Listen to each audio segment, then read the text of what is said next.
guys, pag-usapan lang natin ang breaking news. Katniel, Kofol fans review.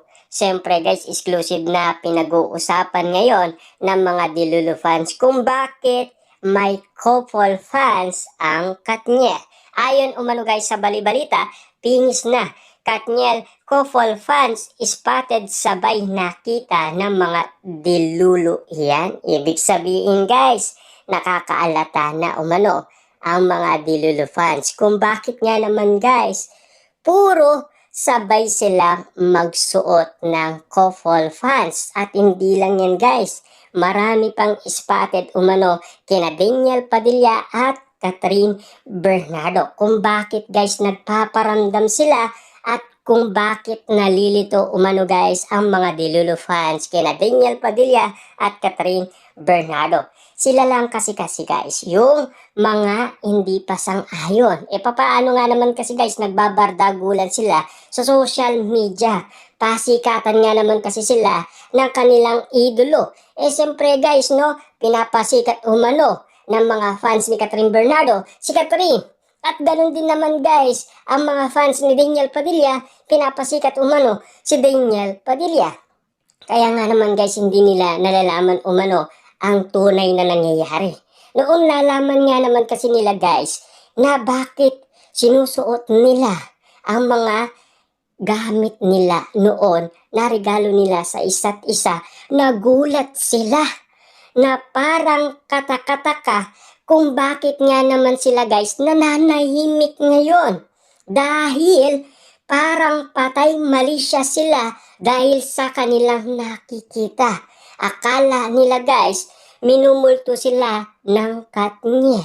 Kita nyo naman guys, no? Grabe nga naman kasi mag-inala umano ang mga Dilulu fans kina Catherine Bernardo at Daniel Padilla. Akala nila guys, niloloko lang sila ni Daniel Padilla at Catherine Bernardo.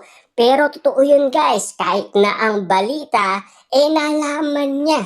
Kasi alam naman natin guys, kapag yan ay balita, aanapin nila yan kasi scoop yan para sa balita. Kaya nga naman guys, nung nalaman nila yan, grabe pinag-uusapan. Nagpaparamdam na daw sina Catherine Bernardo at Daniel Padilla.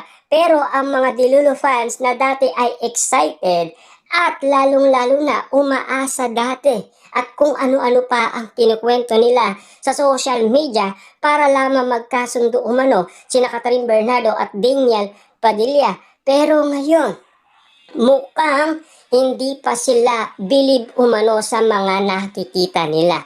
Mukhang hindi pa sila guys prepare. Kasi, papaano nga naman kasi sila lang nagbabardagulan at nag-aaway umano sa social media. Nang dahil umano guys, gusto nilang mas sumikat si Daniel, mas sumikat si Catherine Bernardo. Yan kasi guys, no? Yan ang inala nila. Pero, ang nangyayaring ito guys, parang naging susi umano si Tita Che kung bakit nangyayari ito kina Daniel Padilla at Catherine Bernardo na hindi maunawaan ng karamihan. Kita niyo naman guys, couple ice glasses na regalo nila sa isa't isa, suot na suot nila. Kita nyo naman guys, no, napakalupit ng mga tadhana. Dahil sa nangyayari ngayon, kahit na ang mga Dilulu fans ni Catherine Bernardo at Daniel Padilla ay nalilito na rin sa mga nangyayari at sa mga nababalitaan nila. Siyempre guys, napakabilis nga naman kasi. Siyempre guys, bakit hindi sila malilito? Ang daming pinag-usapan, hindi sila malilito kay Catherine Bernardo. Sino ang mga pinag-usapan? Jericho Rosales, Donnie Pangilinan, Papa P, Mayor Mark Alcala, Alden Richard, Kenneth. Siyempre guys, kay Daniel Padilla last 2023, ilang babae ang pinag-usapan na nililigawan daw ni Daniel Padilla last 2024. Amanda, pinag-usapan din yan guys. Pero ayon kay Amanda, hindi totoo ang bali-balita. Ngayon naman guys, merong pinag-usapan na meron daw nililigawan si Daniel Padilla pero hindi daw totoo.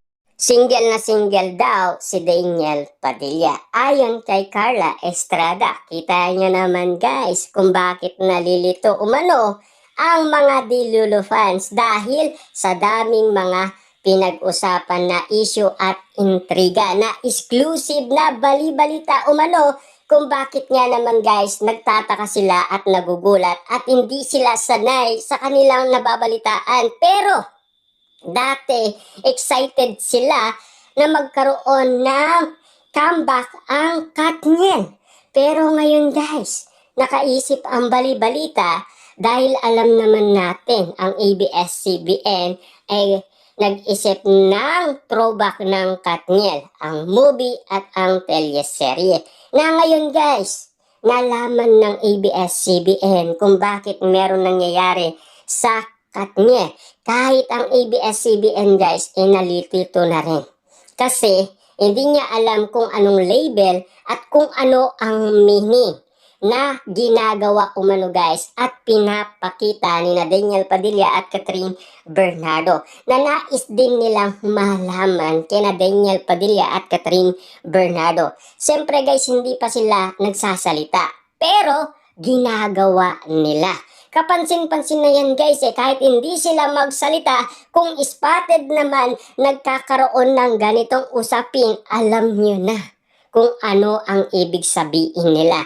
Kahit hindi sila magsalita, alam na natin guys kung ano ang ibig sabihin ni na Catherine Bernardo at Daniel Padilla. Siyempre guys, hanggat wala kasing naririnig ang mga Dilulu fans, mga netizens at mga soswerang kapitbahay, mananahimik at mananahimik din sila. Pero kapag meron tayong nakitang kakaiba at nararamdaman umano sa ginagawa ni na Daniel Padilla at Catherine Bernardo, kahit hindi sila magsalita umano at hindi sila kumibo at manahimik man sila, kung kita naman guys ang mga regalo nila sa isa't isa na alam naman natin kasi guys si Catherine Bernardo itinago niya yan sa bodega dahil nais niya makalimutan si Daniel Padilla. O yun dating gusto niya makalimutan, pero bakit ngayon nagpaparamdam siya at ginagamit niya ang mga regalo ni Daniel Padilla? Ibig sabihin nun, ayaw niyang kalimutan si Daniel Padilla. Kahit konti, meron pa siyang pagtingin at nararamdaman at lalong-lalo na, meron pa siyang pagmamahal kay Daniel Padilla. Siyempre guys, nagsimula nga naman yan noong kumilos na si Daniel Padilla.